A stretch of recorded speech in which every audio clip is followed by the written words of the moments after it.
इन 5 शुभ जगहों पर कर सकते हैं पितरों का श्राद्ध। जाने गरुड़ पुराण में बताए गए श्राद्ध के नियम। पितरों का श्राद्ध कहाँ करना चाहिए?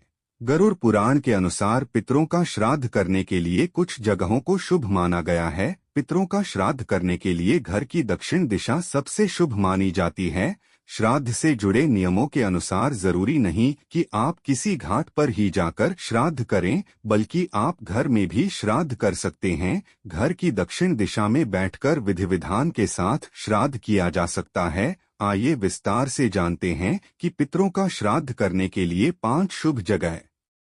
पितृपक्ष में पितरों की आत्मा की शांति के लिए तर्पण और श्राद्ध किया जाता है। गरुड़ पुराण के अनुसार पितरों की आत्मा की शांति के लिए जो मनुष्य तर्पण करता है उसे पितृदोष से मुक्ति मिलती है, साथ ही जीवन की सभी बाधाएं भी दूर होती हैं। पितरों का श्राद्ध या तर्पण करते समय कुछ नियमों का ध्यान रखना भी बेहद जरूरी है, जैसे पितरों का श्राद्ध कहाँ किया जा सकता है, इससे भी कुछ नियम जुड़े हुए हैं। आइए इसके बारे में विस्तार से जानते हैं। घर की इस दिशा में करें श्राद्ध। पितृपक्ष में अगर आप अपने पितरों का तर्पण घर पर कर रहे हैं तो आपको दक्षिण दिशा में मुंह करके पितरों का तर्पण करना चाहिए। दक्षिण दिशा यमलोक की दिशा मानी जाती है, इसलिए इस दिशा में ही तर्पण करना चाहिए, क्योंकि इस दिशा में किया गया श्राद्ध सीधे पितरों तक पहुंचता है। नदी के तट पर कर सकते हैं श्राद्ध।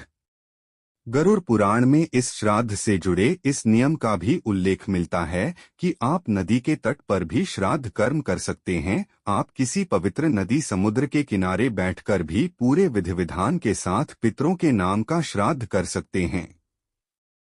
बरगद के पेड़ के नीचे भी कर सकते हैं श्राद्ध। पितृपक्ष में अगर आप अपने पितरों का तर्पण घर पर कर रहे हैं तो आपको दक्षिण दिशा में मुंह करके पितरों का तर्पण करना चाहिए। दक्षिण दिशा यमलोक की दिशा मानी जाती है, इसलिए इस दिशा में ही तर्पण करना चाहिए, क्योंकि इस दिशा में किया गया श्राद्ध सीधे पितरों तक पहुंचता है।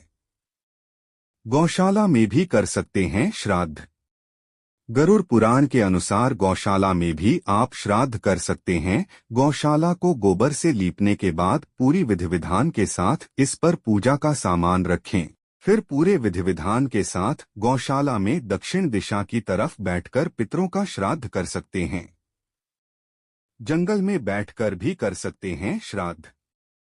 जंगल को हमेशा से पवित्र माना जाता है, क्योंकि वन या जंगल प्रकृति का मूल भाग रहे हैं। जंगल में प्रकृति की गोद में बैठकर भी कोई मनुष्य अपने पितरों का श्राद्ध कर सकता है। जंगल में उपलब्ध फल, फूल, जल आदि से भी पितरों का श्राद्ध किया जा सकता है।